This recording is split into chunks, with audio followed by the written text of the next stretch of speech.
Hello guys, welcome back to our channel. কেমন আছো তোমরা সবাই?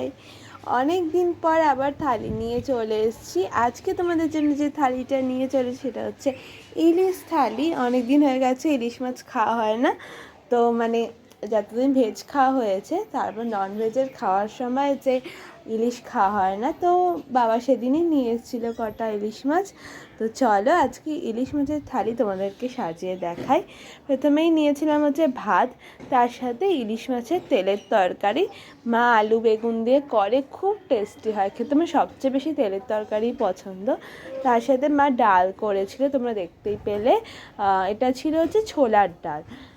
তার সাথে দেখতেই পাচ্ছ আমি ইলিশ মাছগুলোকে সাজিয়ে নিচ্ছি পরপর করে, যেমন করে আমি সাজাই তো সেরমভাবেই নিয়েছি। তার সাথে মা দিয়েছিল গাটি কচু আর হচ্ছে কারকোল দিয়েছিল, দেখতেই পাচ্ছ। একদম পাতলা করে ঝোল করেছিল, একদম মশলা ছাড়া, কারণ তখন আমার মুখের ভেতর কিছু হয়েছিল যেটা খুবই ব্যথা, তো একদম ঝাল মশলাগুলো লাগাতে পারতাম না, খুব জ্বালা করতো। তো এখন কমে গেছে, এখন ওষুধ খাওয়া হয়েছে, এখন কমে গেছে, বাট তখন করেছিল।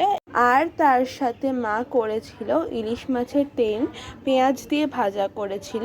এটাও খুব ভালো লাগে আমার খেতে, খুবই টেস্টি হয় এরমভাবে খেতেও। এটা যদি ভাতের সাথে পুরো মেখে, যদি বেশি করে নিয়ে ভাতের সাথে মেখে দেওয়া হয় তাহলে তো হেভি লাগে খেতে।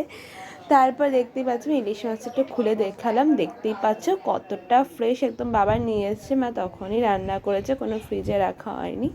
এখন তোমাদেরকে আমি একটু ভাতের সাথে মেখে দেখাবো। ভিডিওটা ভালো লাগলে অবশ্যই একটা লাইক করে দিও, সাবস্ক্রাইব করে দিও চ্যানেলটাকে।